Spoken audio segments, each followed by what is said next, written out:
ಈಗಾಗಲೇ ಹೇಳಿದ ಹಾಗೆ ಧರ್ಮಸ್ಥಳ ಶವ ಹೂತಿಟ್ಟ ಪ್ರಕರಣಕ್ಕೆ ಸಂಬಂಧಪಟ್ಟಂತೆ ಸಮಾಧಿಗಳ ಶೋಧ ಕಾರ್ಯ ಇವತ್ತು ಕೂಡ ಮುಂದುವರಿತಾ ಇದೆ. ಅಂತಿಮ ಘಟ್ಟವನ್ನ ತಲುಪಿದೆ.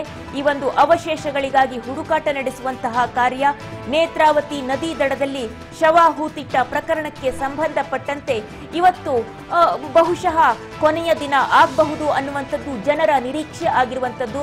ಧರ್ಮಸ್ಥಳ ಬುರುಡೆ ರಹಸ್ಯದ ಬೆಂಬಿದ್ದಿದೆ ಎಸ್ಐಟಿ ತಂಡ. ಹಾಗಾಗಿ ನಿರಂತರವಾಗಿ ಹುಡುಕಾಟವನ್ನ ನಡೆಸ್ತಾ ಇದೆ. ಜೂನ್ 4ನೇ ತಾರೀಕಿನಿಂದ ಏನು ಕಂಪ್ಲೇಂಟ್ ದಾಖಲಾಗಿತ್ತು ಅವತ್ತಿನಿಂದ ಕೂಡ ಈ ಒಂದು ತನಿಖಾ ತಂಡ ರಚನೆ, ನಂತರದಲ್ಲಿ ಎಸ್ಐಟಿ ತಂಡ ಧರ್ಮಸ್ಥಳಕ್ಕೆ ಹೋಗುವಂತದ್ದು, ಬೆಳ್ತಂಗಡಿ ಆ ಪ್ರದೇಶದಲ್ಲಿ ಒಂದು ಕಚೇರಿಯನ್ನ ತೆರೆಯುವಂತದ್ದು, ನಂತರದಲ್ಲಿ ಒಂದಾದ ನಂತರ ಒಂದರಂತೆ ಆತ ತೋರಿಸಿದ 13 ಪಾಯಿಂಟ್ಗಳನ್ನು ಕೂಡ ಮೊಹಜರು ಮಾಡುವಂತದ್ದು. ಈ ಎಲ್ಲ ಪ್ರಕ್ರಿಯೆಗಳು ನಿರಂತರವಾಗಿ ನಡೆದುಕೊಂಡು ಬಂದವು. ಇವತ್ತು 13ನೇ ಪಾಯಿಂಟ್ ನಲ್ಲಿ ಶೋಧ ಕಾರ್ಯಾಚರಣೆ ನಡೀಬೇಕು. ಮೊನ್ನೆ ಏನು 11ನೇ ಪಾಯಿಂಟ್ ಶೋಧ ಕಾರ್ಯಾಚರಣೆ ನಡೀಬೇಕಾಗಿತ್ತು. ಆ ಸಂದರ್ಭದಲ್ಲಿ ಆತ ಬಂಗ್ಲಾಗುಡ್ಡದ ಕಡೆ ಡೈವರ್ಷನ್ ಆಯ್ತು, ಯಾಕೆ ಗೊತ್ತಿಲ್ಲ. ಅಲ್ಲಿ ಹೋಗಿ ಅಲ್ಲಿ ಒಂದೆರಡು ಶವಗಳನ್ನ ಒಂದು ಅವಶೇಷಗಳನ್ನ ಪತ್ತೆ ಹಚ್ಚುವಂತಹ ಕಾರ್ಯ ಮತ್ತು ಅದನ್ನ ತೆಗೆದುಕೊಂಡು ಮೊಹಜರು ಮಾಡಿ ತೆಗೆದುಕೊಂಡು ಬರುವಂತಹ ಕೆಲಸಗಳು ಕೂಡ ನಡೆದವು.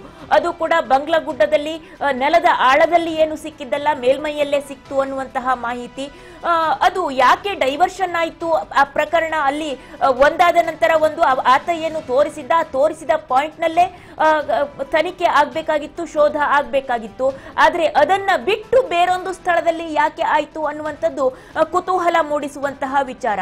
ಇನ್ನು ಇವತ್ತು 13ನೇ ಪಾಯಿಂಟ್ ಇರುವಂತದ್ದು. ಈ 13ನೇ ಪಾಯಿಂಟ್ ಅಲ್ಲಿ ಏನ್ ಸಿಗತ್ತೆ ಅನ್ನುವಂಥದ್ದನ್ನ ನೋಡ್ಬೇಕು.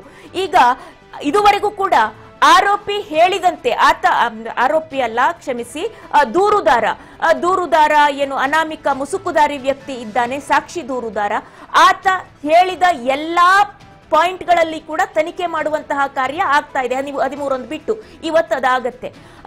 ಅಷ್ಟು ಪಾಯಿಂಟ್ಗಳಲ್ಲಿ ಆತ ಹೇಳಿದ ಪ್ರಕಾರ 100 ಶವಗಳು ಸಿಗಬೇಕಾಗಿತ್ತು. ಆದರೆ ಹಾಗೆ ಸಿಗಲಿಲ್ಲ.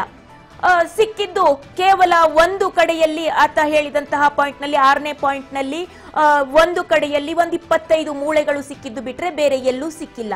ಆದ್ರೂ ಕೂಡ ಜನ ಮಾತೆತ್ತದೆ ಸೊಲ್ಲೆತ್ತದೆ ಸುಮ್ಮನಿದ್ದಾರೆ.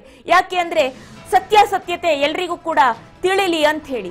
ಆದ್ರೆ ಒನ್ ಸೈಡೆಡ್ ಆಗ್ಬಿಡತ್ತೆ. ಹಾಗೆ ನಾವು ಅದೇ ರೀತಿಯಾದಂತಹ ಸ್ಟೋರಿಗಳನ್ನ ಕೊಡ್ತಾ ಹೋದ್ರೆ ಅಥವಾ ಹೇಳ್ತಾ ಹೋದ್ರೆ ಅಥವಾ ಅನಲೈಸ್ ಮಾಡ್ತಾ ಹೋದ್ರೆ ಕೇವಲ ಒನ್ ಸೈಡೆಡ್ ಆಗುತ್ತೆ ಮತ್ತು ಟಾರ್ಗೆಟ್ ಮಾಡಿದಂತಹ ಫೀಲಿಂಗ್ ಬರುತ್ತೆ. ಯಾವುದೋ ಒಬ್ಬ ವ್ಯಕ್ತಿಯನ್ನ ಟಾರ್ಗೆಟ್ ಮಾಡಿ ಅಲ್ಲಿ ಸಾಕ್ಷಿ ಇದೆಯೋ ಇಲ್ವೋ ಗೊತ್ತಿಲ್ಲ, ಇಲ್ಲದೆ ಇದ್ರೂ ಕೂಡ ಸಾಕ್ಷಿ ಇದೆ ಅನ್ನುವಂತೆ ಎಲ್ಲರೂ ಕೂಡ ಅರ್ಚ್ತಾ ಇದ್ದಾರಲ್ಲಪ್ಪ, ಎಲ್ಲರೂ ಕೂಡ ಶೋಧ ಮಾಡ್ತೀವಿ, ಏನೇ ಸಿಕ್ಕೇ ಬಿಡ್ತು, ಈಗ ಸಿಕ್ಕೇ ಬಿಡ್ತು, ಇನ್ನೊಂದು ಕ್ಷಣದಲ್ಲಿ ಸಿಕ್ಬಿಡುತ್ತೆ ಅಂತ ಹೇಳಿ ಕುತೂಹಲ ಇದೆ ಅಂತ ಹೇಳ್ಕೊಂಡು ಹೋಗ್ತಾನೆ ಇದ್ದಾರೆ.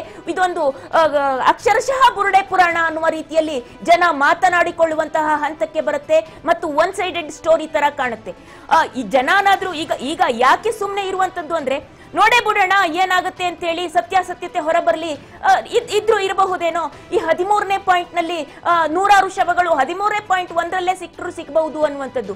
ಆತ ಹೇಳಿದ್ದ 9ನೇ ಪಾಯಿಂಟ್ ಅಲ್ಲಿ ಸಿಗುತ್ತೆ, ಅಲ್ಲಿ ತುಂಬಾ ಶವಗಳನ್ನ ಹೂತಿಡ್ಲಾಗಿದೆ ಅಂತ ಹೇಳಿ 11ನೇ ಪಾಯಿಂಟ್ ಅಲ್ಲಿ ಇದೆ ಅಂತಂದಿದ್ದ, 11, 12ರಲ್ಲಿ ಇದೆ ಅಂತಂದಿದ್ದ, ಅದ್ರಲ್ಲೆಲ್ಲೂ ಸಿಕ್ಕಿಲ್ಲ. ಈಗ 13ರಲ್ಲಾರು ಸಿಕ್ಬಿಡತ್ತಾ ನೋಡ್ಬೇಕಾಗಿದೆ. ನಿನ್ನೆ ಖಾಲಿ ಕೈಯಲ್ಲಿ ಮರಳಿದ್ದಾರೆ ಎಸ್ಐಟಿ ಅಧಿಕಾರಿಗಳು, ನಿನ್ನೆ ಕೂಡ. ಹಾಗಾಗಿ ಬಾರಿ ಒಂದ್ ರೀತಿಯಲ್ಲಿ ಮುಂದೆ ಏನಾಗುತ್ತೆ ಕಾದ್ ನೋಡ್ಬೇಕಾಗಿದೆ. 11 ಮತ್ತು 12ರಲ್ಲಿ ಕೂಡ ಯಾವುದೇ ಕಳೆ ಬರ ದೊರೆತಿಲ್ಲ. ಇವರ ಹಣೆ ಬರಕ್ಕೆ ಹೊಣೆ ಯಾರು ಅನ್ನುವಂತಾಗಿದೆ. ಹೀಗಾಗಿ ಇಂದು ಅಂತಿಮವಾಗಿ 13ನೇ ಸ್ಥಳ ಮಹಜರ್ ಆಗ್ಬೇಕಾಗಿದೆ. 13ನೇ ಸ್ಥಳ ಪಾಯಿಂಟ್ ಅನ್ನ ಗುರುತಿಸಿಕೊಂಡಿದ್ದಾರೆ. ಆ ಸ್ಥಳದಲ್ಲಿ ಏನ್ ಸಿಗುತ್ತೆ ಅನ್ನುವಂಥದ್ದು ಗೊತ್ತಾಗಬೇಕಾಗಿದೆ. ಕ್ಷಣಗಣನೆ ಶುರುವಾಗಿದೆ ಉತ್ಖನನ ಕಾರ್ಯಕ್ಕೆ. ಸಾಮಾನ್ಯವಾಗಿ ಎಸ್ಐಟಿ ತಂಡ 11-11:30 ಸಮಯಕ್ಕೆ ಕಾರ್ಯವನ್ನ ಪ್ರಾರಂಭ ಮಾಡುತ್ತೆ. ಹಾಗಾಗಿ ಇವತ್ತು ಕೂಡ ಈಗ ಇನ್ನು ಕೆಲವೇ ಕ್ಷಣಗಳಲ್ಲಿ ಉತ್ಖನನ ಕಾರ್ಯ ಪ್ರಾರಂಭ ಆಗುತ್ತೆ. ಇವತ್ತು ಏನು ಸಿಗುತ್ತೆ ಅನ್ನುವಂತಹ ಕ್ಯೂರಿಯಾಸಿಟಿ ಇರುವಂತದ್ದು ನೋಡಿ.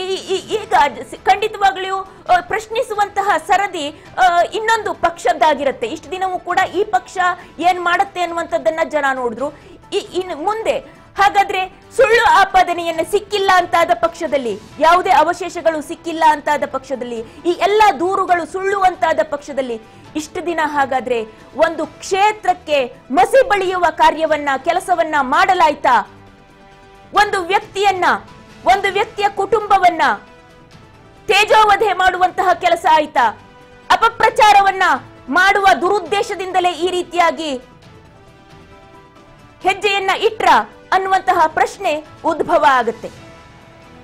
ಜೊತೆಯಲ್ಲಿ ಸರ್ಕಾರ ಕೂಡ ಬಹಳ ಎಚ್ಚರಿಕೆಯಿಂದ ಈ ಸಮಯದಲ್ಲಿ ಕಾರ್ಯನಿರ್ವಹಿಸಬೇಕು. ಇದುವರೆಗೂ ಕೂಡ ಪರಮೇಶ್ವರ್ ಅವರು ಕೂಡ ಬೈಟ್ ಅನ್ನ ಕೇಳಿದ್ರು ಕೂಡ ಮಾಧ್ಯಮಕ್ಕೂ ಕೂಡ ಯಾವುದೇ ರೀತಿಯಾದಂತಹ ಬೈಟ್ ಅನ್ನ ನೀಡಿಲ್ಲ. ಯಾವುದೇ ಪಕ್ಷದ ಪರವಾಗಿಯೂ ಕೂಡ ಬೈಟ್ ಅನ್ನ ನೀಡಿಲ್ಲ.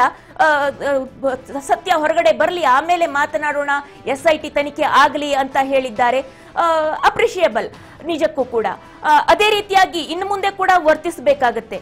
ಯಾಕೆಂದ್ರೆ ಒಂದು ಧಾರ್ಮಿಕ ಕ್ಷೇತ್ರ, ಟೆಂಪಲ್ ಟೂರಿಸಂಗೆ ಹೆಸರುವಾಸಿಯಾದಂತಹ ಕ್ಷೇತ್ರ, ಶ್ರೀ ಕ್ಷೇತ್ರ ಧರ್ಮಸ್ಥಳ ಅಂದ್ರೆ ಸತ್ಯಕ್ಕೆ, ನ್ಯಾಯಕ್ಕೆ, ನಿಷ್ಠೆಗೆ, ನ್ಯಾಯಕ್ಕೆ ಹೆಸರುವಾಸಿಯಾದಂತಹ ಕ್ಷೇತ್ರ. ಯಾರು ಎಲ್ಲೇ ಏನೇ ಒಂದು ಜಗಳ ಮಾಡ್ಕೊಳ್ಳಿ, ಅವರ ಒಂದು ವ್ಯಾಜ್ಯ ಇರಲಿ, ಭೂಮಿಯ ವ್ಯಾಜ್ಯ ಇರಲಿ, ವ್ಯಕ್ತಿಗತವಾದಂತಹ ವ್ಯಾಜ್ಯ ಇರಲಿ, ಎಲ್ಲದಕ್ಕೂ ಕೂಡ ಆಣೆ ಪ್ರಮಾಣ ಮಾಡುವುದಕ್ಕೆ ಹೋಗೋದು ಧರ್ಮಸ್ಥಳ ಶ್ರೀ ಕ್ಷೇತ್ರಕ್ಕೆ, ಮಂಜುನಾಥನ ಸನ್ನಿಧಿಗೆ. ಈವನ್ ಮುಖ್ಯಮಂತ್ರಿಗಳು, ಮಾಜಿ ಮುಖ್ಯಮಂತ್ರಿಗಳಾಗಿದ್ದಂತವರು ಕೂಡ ಆ ಕ್ಷೇತ್ರಕ್ಕೆ ಆಣೆ ಪ್ರಮಾಣವನ್ನ ಮಾಡೋದಕ್ಕೆ ಹೆಸರಿಸಿದಂತವ್ರೆ. ಹಾಗಾಗಿ ಅದು ಸಣ್ಣ ಸಾಮಾನ್ಯ ಒಂದು ಪ್ರಕರಣ ಆಗೋದಿಲ್ಲ. ಈ ರೀತಿಯಾಗಿ ಅಪಪ್ರಚಾರವನ್ನ ಮಾಡುವಂತದ್ದು, ದೂರುವಂತದ್ದು. ಹಾಗಾಗಿ ಈಗ ಏನಾಗತ್ತೆ ಹಾಗಾದ್ರೆ 13ನೇ ಪಾಯಿಂಟ್ ಅಲ್ಲಿ ಸಿಗುತ್ತಾ ನೋಡ್ಬೇಕಾಗಿದೆ.